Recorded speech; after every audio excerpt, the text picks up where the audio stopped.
সাপ্তাহিক আজকের জনকতার ঈদ পূর্ণমিলনী অনুষ্ঠানের আজকের সম্মানিত সভাপতি এবং উপস্থিত আছেন জনাতুর যুব ফোরামের সম্মানিত সভাপতি জামাল উদ্দিন বেলাল সাহেব, এবং আজকে উপস্থিত আছেন আমাদের মধ্যে ৮ নম্বর ওয়ার্ড কাউন্সিলর পদপ্রার্থী আমার শ্রদ্ধাভাজন চাচা শামীম আহমদ সাহেব, এবং ৭ নম্বর ওয়ার্ড কাউন্সিলর পদপ্রার্থী শাহিন ভাই, এবং আমার প্রবাসী আবুল হোসেন রানা, এবং আমার সামনে সাংবাদিক ভাইয়েরা, এবং আমার শ্রদ্ধাভাজন ব্যক্তি সানোয়ার ভাই।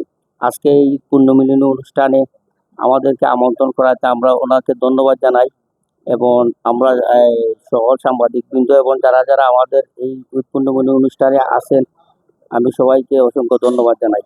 এবং আজকের জনকতা পত্রিকার দীর্ঘস্থায়ী কামনা করি, আগামীতে যেন ওই পত্রিকা দ্বারাতে দেশ এবং জাতির কল্যাণময় কিছু কাজ হয়, এই আশা প্রত্যাশা নিয়ে আমি আমার বক্তব্য শেষ করলাম। আসসালাম।